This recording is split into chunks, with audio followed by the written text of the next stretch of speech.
explique que c'est de la sorcellerie ou un talisman. J'ai commencé à avoir des tremblements, j'ai commencé à être vraiment agité à tel point qu'ils ont dû me maintenir les jambes et les bras. Je vais vous raconter à la fois où j'ai été victime de maraboutage de mon propre entourage. On est 32 enfants, je suis le 17e de ma fratrie. Mon père, il avait imposé un rythme, c'est-à-dire que la porte d'entrée, elle est ouverte à tout le monde. Et c'est peut-être là justement le problème, c'est qu'on avait l'habitude d'accueillir tout le monde et n'importe qui. Quelques temps passent et je commence à me sentir mal. Ça se dégradait pas au niveau d'avoir des simples maux de tête, hein. C'était des maux de tête atroces, à tel point que je devais m'enfermer dans le noir. C'était vraiment désagréable. J'avais des céphalées, je faisais souvent des malaises comme ça pour rien du tout. J'avais une perte de poids assez impressionnante et plus le temps passe, plus ces symptômes, ils augmentent à tel point qu'au bout d'un moment, je suis obligé d'être hospitalisé. Ils font une batterie d'examens, ils trouvent rien. Ma santé, elle finit par se dégrader au fur et à mesure, à tel point que là, je peux plus exercer mon travail. J'avais vraiment l'impression qu'on avait hacké mon corps. Suite à mon hospitalisation, il y avait une personne, ma petite amie de l'époque, qu'on va appeler Madame Curieuse, qui s'occupait de moi assez régulièrement. Quelques temps passent et je finis par sortir de l'hôpital et j'ai des symptômes, mais moindres. Et j'avais l'habitude de me laver très très tard et j'attendais Madame Curieuse parce que souvent je faisais des malaises. Donc j'avais besoin de son assistance pour pouvoir me sentir en sécurité. Un jour, alors que je sors de la salle de bain, etc.,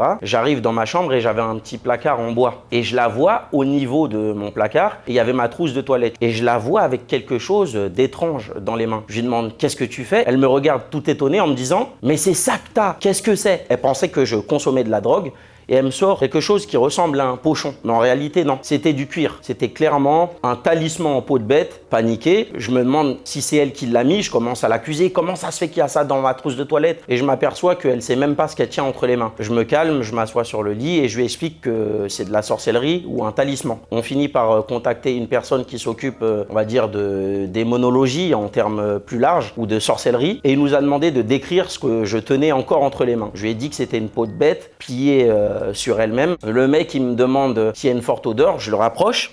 Et en rapprochant le tissu de mon nez, je me souviens que j'ai déjà eu cette odeur qui me poursuivait pendant bien longtemps. On fait une visio avec cette personne qui nous explique qu'il va falloir détruire cette amulette. On va devoir détresser ce qui a été tressé. On détresse et à l'intérieur, il y avait un tout petit papier plié en plusieurs parties. Et la sorcellerie qui était à l'intérieur, parce qu'on était bien en phase de sorcellerie au final, c'était quelque chose pour me ralentir, pour que rien ne fonctionne pour moi. Les symptômes avaient diminué, mais Madame Curieuse, elle dormait plus et commençait à avoir mes symptômes à moi. Lorsqu'elle se rendait sous la douche, elle avait l'impression que quelqu'un guidait sa personne. Elle aussi, petit à petit, elle avait l'impression qu'on avait hacké son corps. C'est clair qu'il y avait des gens très très proches de moi, des amis, de la famille qui entraient dans ma chambre. C'est forcément quelqu'un qui connaissait mes habitudes de vie. J'ai un fort doute sur qui ça pourrait être. Et dans les personnes qui avaient l'habitude de rentrer dans ma chambre, il y en a 2-3 qui sont plus jamais revenus. Jusqu'à aujourd'hui, je me pose la question, parce qu'avant tous ces événements, qu'est-ce qui a poussé une personne à vouloir m'atteindre aussi profondément? Je suis pas riche, j'ai une petite santé de base, je vois vraiment pas pourquoi on m'aurait fait du mal, c'est gratuit. Mais je sais que c'est un proche, en tout cas au fond de moi, je sais que c'est une des